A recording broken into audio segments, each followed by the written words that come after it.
Today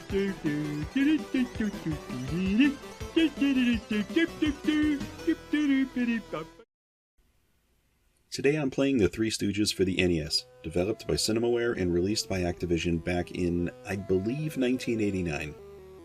It was first released for the Amiga, which came out in '87, and that's something I'm going to have to try out.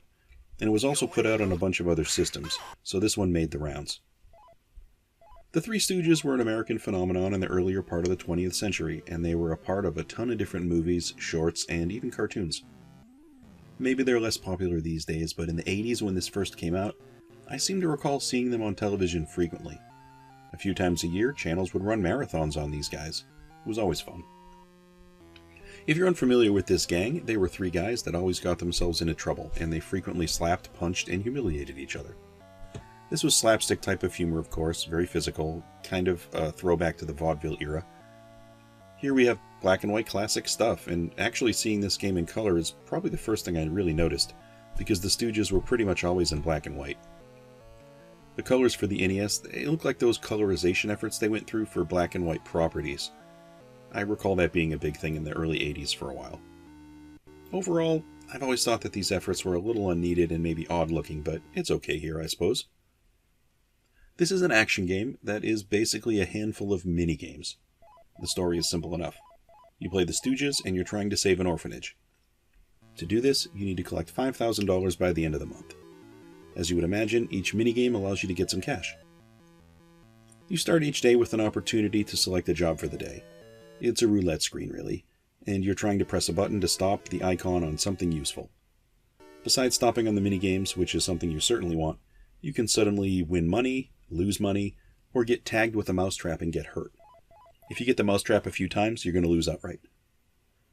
But the bread and butter of this cartridge are you playing these minigames. They're all strange and awkward, kind of what you'd expect from the NES, I think. Honestly, I found myself struggling with the controls the first time through, but once you get a feel for how it handles, it gets to be kind of fun. I'm going to go through the minigames in no particular order. There's a trivia contest, and there are 3 questions. I find this interesting because we have a property from, the 30s or 40s, and this video game is from the 80s. So where are the questions coming from? This should all be Stooges trivia, even though the first question I got for this minigame confused me. It said it was about Men in Black. This threw me for a loop until I realized they weren't talking about the Men in Black movie from the 90s, and instead were referring to a Three Stooges episode. Trivia is the least exciting of these games, I think.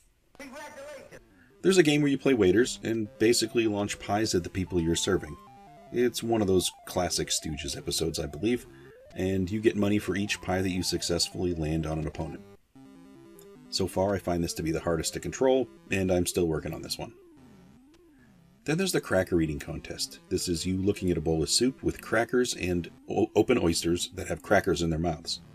You need to scoop the crackers out, or the oysters, with your spoon before they close. You get cash for every cracker that you snag. This one handles really clunky the first time you play it, but once you get used to the timing and how the spoon controls, it gets to be kind of fun. Once you can scoop out a few of these and start advancing through the different bowls, it actually starts to feel like a reasonable minigame. We get the Doctor's episode. This is probably the easiest game to play out of the bunch. You drive a caravan of Stooges riding along in wheelchairs, and you're racing behind a doctor that's pushing a gurney.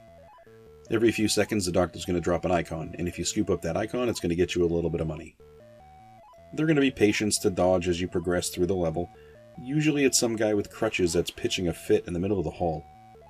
Actually, there are a lot of guys on crutches in this hospital. Huh.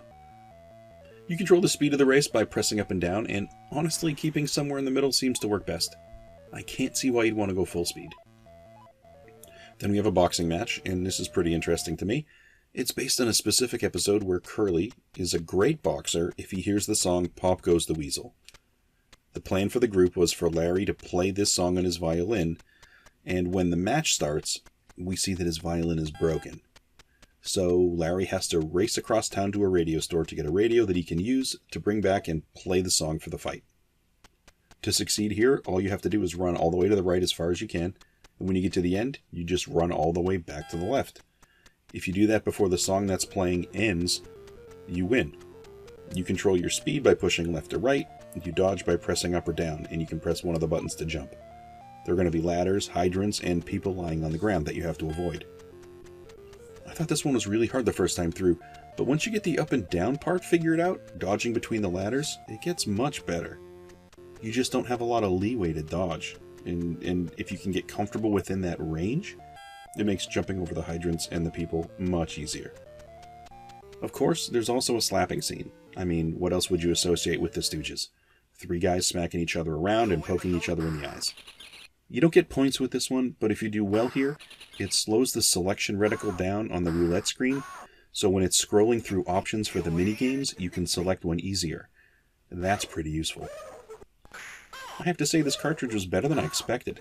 First time through, I thought it was kind of a mess, but once you get a handle of the games, for me it was the cracker game, the other games started to fall into place.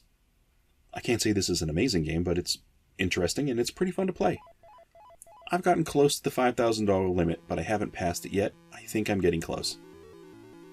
Well, that's all I have today for Three Stooges for the NES. Thanks for stopping by to take a look. And if this is your type of thing, please feel free to like and subscribe to the channel. Hope to catch you on another one.